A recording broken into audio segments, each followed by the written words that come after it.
अ, कसं आहे माहिती आहे का, साईनाथ तारे हा ॲक्टिव्ह कार्यकर्ता आमचा नव्हता.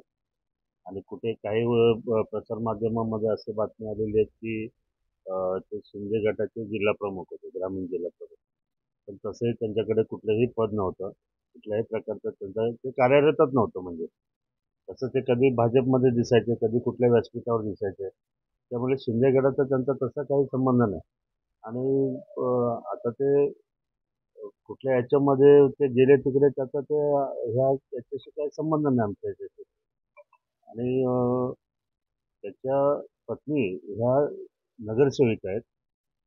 पण त्या पण आता इथे राहत नाहीत. ते लोक काहीतरी मला असं आढळलं की ठाण्याला राहतात. त्यामुळे इथे त्यांचं कुठलंही कार्य ह्या क्षेत्रामध्ये भिवंडी ग्रामीण क्षेत्रामध्ये त्यांचं कुठलंही कार्य नाही आहे आणि कुठल्याही पदावर ते नाही आहे. नाही, कसं असतं प्रत्येक आता उद्धव ठाकरे गट असेल, आमचं शिवसेना असेल, प्रत्येक पक्ष आणि शिवसेनेशी संबंधित शब्द आला.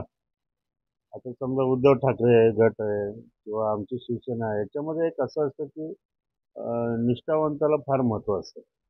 आता आम्ही शिंदे साहेबांबरोबर आलो, त्याच्यानंतर जे कार्यकर्ते आले, जे पदाधिकारी आले, हे सर्व शिंदे साहेबांचे निष्ठावंत होते. शिवसेनेला मानणारे होते.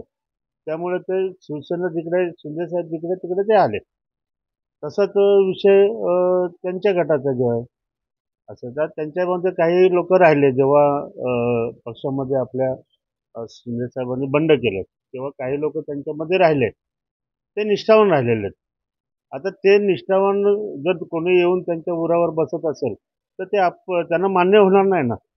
शेवटी जी पक्षावरची निष्ठा असते, ती निष्ठा कुठेतरी मनामध्ये हे करते, की हा बाहेरून आलेला आहे आणि तो आजच्याच लगेच आला आणि मी तर असं ऐकलं तुमच्या माध्यमातूनच, प्रसारमाध्यमातून, तर तो आमदारकीसाठी आलाय वगैरे असं काहीतरी बोलत होते.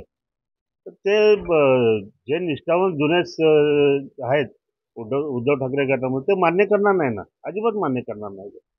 आणि मला वाटतं ते करूही नाही, कारण जर खरोखर ते निष्ठावान असतील तर असं कोणीतरी येऊन त्यांच्या उरावर बसत असेल तर त्यांनी उरावर घेऊ नये.